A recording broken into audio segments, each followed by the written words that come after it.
Good afternoon students.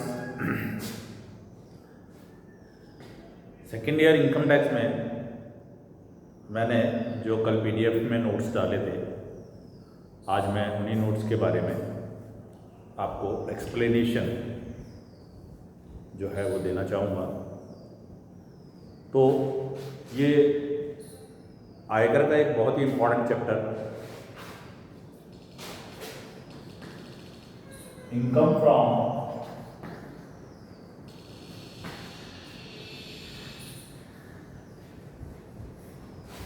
Salary, वेतन से आय।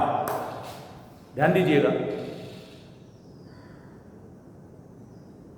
आयकर में जो आय होती है उस आय को 5 विभिन्न शीर्षकों के माध्यम से क्लबिंग करते हुए और फिर आयकर चार्ज किया जाता है। तो उसमें सबसे पहला जो हेड आता है वो आता है वेतन से आय, इनकम फ्रॉम सैलरी। देखिए, सबसे पहले आप इनकम फ्रॉम सैलरी के जो सामान्य नियम हैं उनके बारे में जानकारी लें। और उन सामान्य नियमों में सबसे पहला नियम है नियोक्ता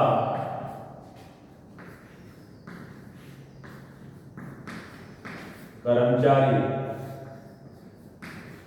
संबंध।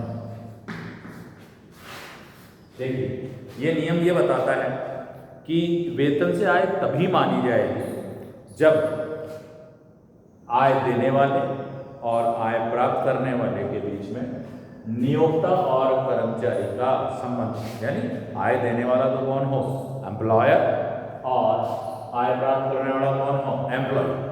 जब तक ये संबंध नहीं होगा तब तक वेतन शीर्षक में किसी आय को नहीं लिया जा सकता। तो सबसे पहला और मुख्य जो नियम है इसका वो क्या है, नियोक्ता कर्मचारी संबंध। यही ध्यान दें, अगर नियोक्ता के अलावा किसी अन्य से किसी प्रकार की भी आय अगर रिसीव हो रही है तो वह कर्मचारी के लिए वेतन शीर्षक की आय नहीं कही जा सकती। फिर ध्यान दें आप, इसको बहुत महत्वपूर्ण बात है यहाँ पर, नियोक्ता के अलावा भी कर्मचारी को और कहीं से आय प्राप्त हो सकती है। अगर ऐसी आय प्राप्त होती है तो वह आय वेतन शीर्षक से आय में कर योग्य न होकर अन्य किसी हेड में जाएगी। ये हेड उसके नेचर के हिसाब से डिपेंड होगा। बाद में जब हम पूरे हेड पढ़ेंगे तब आप इसको जानेंगे। इसके बाद दूसरे नंबर पर देखें आप,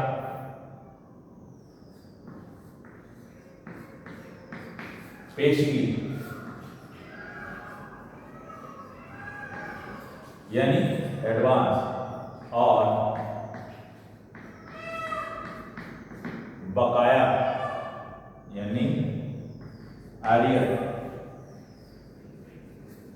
यदि पेशगी के रूप में किसी प्रकार की वेतन से आय होती है, यानी एडवांस में कोई वेतन मिल जाता है, तो भी उसे वेतन से आय शीर्षक में ही कर योग्य किया जाएगा। जैसे किसी कर्मचारी को ज्वाइन कराते समय ही 5 महीने की एडवांस सैलरी दे दी जाए तो वह वेतन से आय शीर्षक में ही कर योग्य होगी। इसी प्रकार बकाया, यानी किसी प्रकार का कोई वेतन बकाया मिल जाता है और कर्मचारी को बाद में रिसीव होता है तो बकाया वेतन के रूप में भी वह आय जो होगी वह कर योग्य होगी। इसके बाद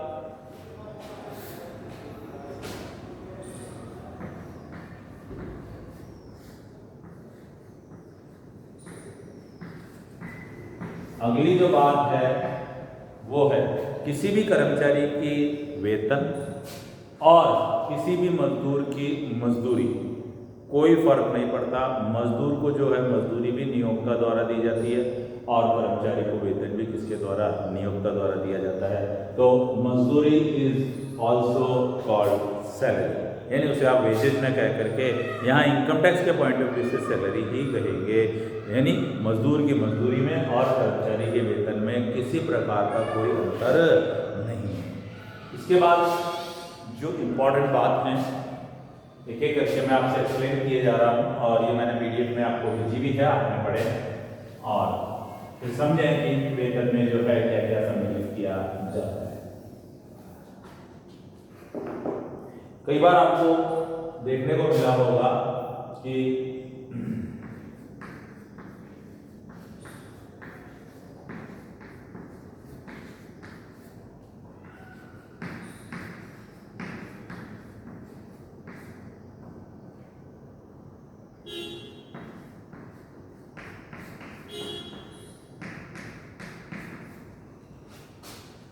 कर्मचारी जो है वह सरकार के हित में या जनहित में कह सकते हैं इसको, अपने वेतन को लेने से मना कर देते हैं। जैसे मैं कहूँ आपसे कि केदारनाथ में जो त्रासदी हुई थी, या कोई भूकंप या कोई बाढ़ या किसी प्रकार की भी आपदा, जैसे कोविड-19 की आपदा जो प्रेजेंट में चल रही है, इस आपदा के चलते अपने वेतन का एक हिस्सा यदि कर्मचारियों ने क्या किया है, त्याग किया है, सरकार के पास किसी भी फंड में इसको त्याग किया है, तो वह उस वेतन में से घटा दिया जाएगा, यानी वह कर मुक्त होगा। वह हिस्सा जो कि सरकार के हित में त्याग किया गया है उसके ऊपर कर नहीं लिया जाएगा।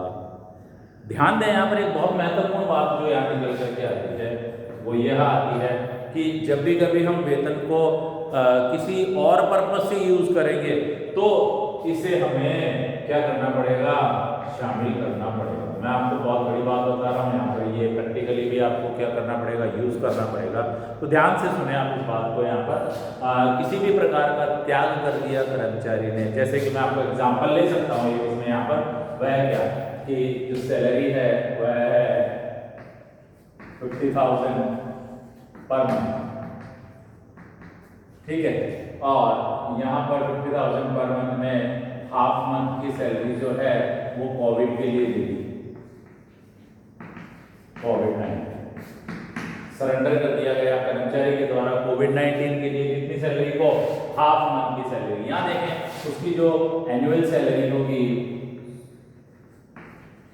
उसकी कैलकुलेशन कैसे की जाएगी, 50,000 multiple by 12 is equal to 6 lakh less surrender of salary कितनी, हाफ मंथ की 25,000, और यहाँ देखें 5,75,000, ये है नेट सैलरी रिसीव। अब ध्यान दें, इस सैलरी का उपयोग हमें आगे कई प्रकार के कार्यों के लिए करना होगा। जब भी आप उपयोग करेंगे तो आप 6 लाख को उपयोग करेंगे, परंतु यहाँ जब कर लगाएंगे तो इस 25,000 पे कर न लगा करके केवल 5,75,000 को ही वेतन से शीर्षक में आप क्या करेंगे, कैलकुलेट करेंगे। जैसे मैं आपको हल्का सा एग्जांपल ले रहा हूँ, बहुत हल्का सा। एचआरए के लिए सैलरी जो शामिल की जाती है उसमें एचआरए में वेतन सैलरी के रूप में जो लगता है वो बेसिक पे होती है, डीए होता है, और इसके अलावा कमीशन होता है। 3 चीजों को जोड़ा जाता है। यहाँ जो बेसिक पे या सैलरी जो जोड़ी जाएगी वो कितनी जोड़ी जाएगी, 6 लाख, ना कि 5,75,000। बहुत ही इंपॉर्टेंट बात है, क्योंकि आपका पूरा प्रैक्टिकल क्वेश्चन इस पर डिपेंड करता है कि आपने सैलरी 6 लाख ली है या 5,75 ली है। तो 5,75 पर टैक्स लगेगा, परंतु जब एचआरए की कैलकुलेशन करेंगे तो वो कैलकुलेशन कितने से चलेगी, पूरे 6 लाख से चलेगी। ये बहुत ही इंपॉर्टेंट मैटर है, इसको आपको बिल्कुल ध्यान में रखना होगा। इसके बाद हम कुछ और नियमों के बारे में भी जानकारी करें कि सामान्य नियम और क्या क्या होते हैं।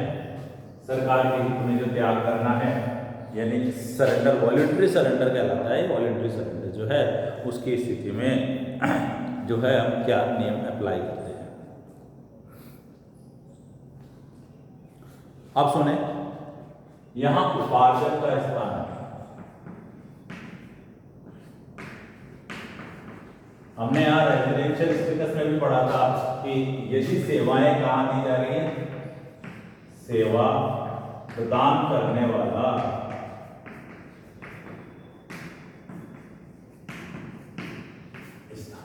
यानी वेतन का उपार्जन कहाँ माना जाएगा, जहां सेवाएं दी जा रही है कर्मचारी के द्वारा, वहीं उसका उपार्जन माना जाएगा। मैंने आपको रेजिडेंशियल स्टेटस के प्रैक्टिकल क्वेश्चंस में भी बताया था इस चीज़ को, और उसके पहले भी मैंने बातचीत की थी आपसे कि यदि भारत में किसी प्रकार की आय अर्जित हुई है तो भारत में आय अर्जित कब मानी जाएगी, जब सेवाएं कहाँ दी जा रही हो, भारत में दी जा रही हो, तो वह वेतन क्या माना जाएगा, भारत में उपार्जन माना जाएगा।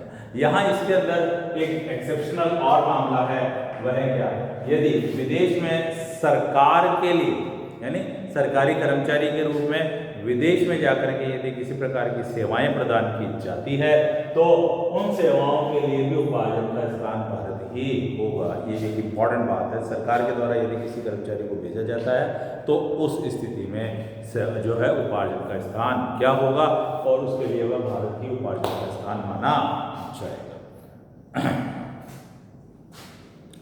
अब कुछ जगह पर लिखा हुआ मिलेगा करमुक्त वेतन,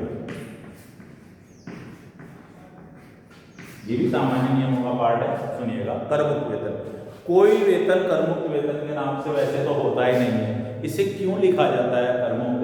यदि वेतन माइनस टीडीएस कर दिया जाए यानी पहले से ही कर काट लिया गया हो, पहले से ही कर डिडक्ट कर दिया गया हो तो उसे हम करमुक्त वेतन कहते हैं। वास्तव में कोई वेतन करमुक्त वेतन नहीं है। करमुक्त वेतन का जो मीनिंग है वो क्या है कि यदि पहले से ही कर को क्या कर लिया गया है, काट लिया गया है वेतन में से, तो जो वेतन प्राप्त हो रहा है वो करमुक्त वेतन होगा। वास्तव में उसके ऊपर पहले ही कर दिया जा चुका है। अब सुने, यहां जो एम्प्लॉयर एम्प्लॉय रिलेशन है उसी की बात कर रहे हैं कि निर्धारित कार्य जो दिए गए हैं आपको, उसके अलावा अगर कोई और कार्य दिया जाता है और उसके लिए भी यदि किसी प्रकार का आपको रेम्यूनरेशन मिलता है तो वह भी वेतन शीर्षक में ही कर योग्य होगा। जैसा पढ़ाने का कार्य है, पढ़ाने के कार्य के अलावा भी यदि हमको इन्विजिलेशन करना होता है या हमें किसी प्रकार की ड्यूटी परफॉर्म करने के लिए कहीं जाना होता है और उसके बदले में हमें जो कुछ मिलता है वो सारी चीज़ें क्या होगी, वेतन शीर्षक में ही कर योग्य होगी। अब सुनिए, किसी प्रकार के पेंशन फंड, ग्रेच्युटी फंड आदि में कोई कटौती की जाती है तो वो सब कटौती भी क्या होगी, वेतन से में से ही कटौती मानी जाएगी। यानी वेतन का ही ये सब क्या होता है, पार्ट होता है और वेतन के रूप में ही ये क्या होते हैं, कर योग्य होते हैं। यानी ये सब भी वेतन के ही पार्ट के रूप में कर योग्य। अब यहाँ पर हम बात करें एक जो बहुत इंपॉर्टेंट बात है प्रैक्टिकल पॉइंट ऑफ व्यू से, उसके बारे में, और वह है गतवर्ष। देखिए वेतन शीर्षक में एक बहुत इंपॉर्टेंट बात आपको मैं बताने जा रहा हूँ गतवर्ष के बारे में। प्रीवियस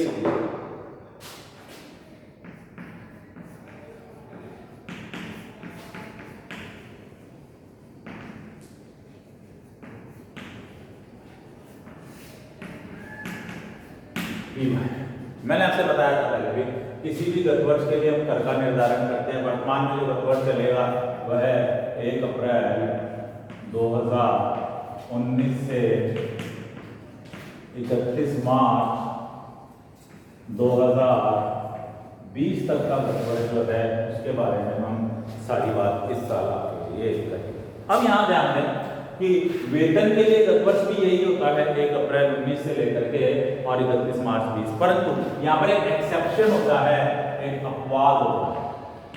वह क्या है सुनिएगा ध्यान से। यदि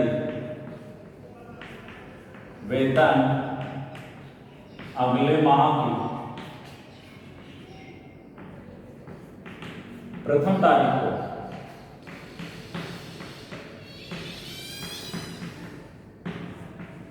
देय, देखिए मैं शब्द यहां लिख रहा हूं देय, देय का मतलब होता है ड्यू, पेमेंट नहीं, वो तो भुगतान होता है, भुगतान नहीं, मैं यहां आपसे देय की बात करता हूं। और यदि किसी कर्मचारी का वेतन अगले माह की पहली तारीख को क्या हो, देय हो, ड्यू नॉट पेमेंट, ड्यू होने की स्थिति में उसका जो गतवर्ष होगा वह चलेगा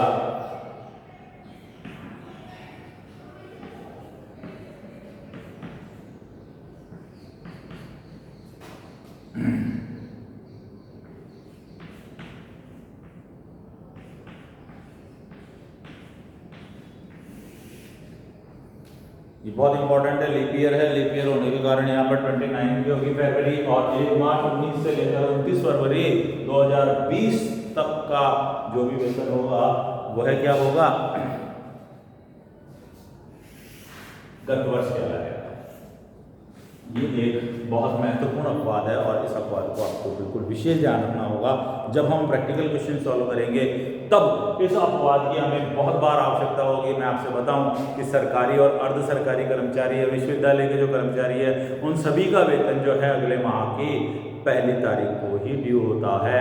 इसलिए उनका जो गत वर्ष होता है वेतन का, वह गत वर्ष 1 मार्च से लेकर के और फरवरी के अंतिम दिन यानी 28 या 29 एज पर कंडीशन 29 और 28 ऑफ फरवरी को ये जो है वेतन योग्य होगा। यह समय अवधि हमको देखनी होगी वेतन के लिए।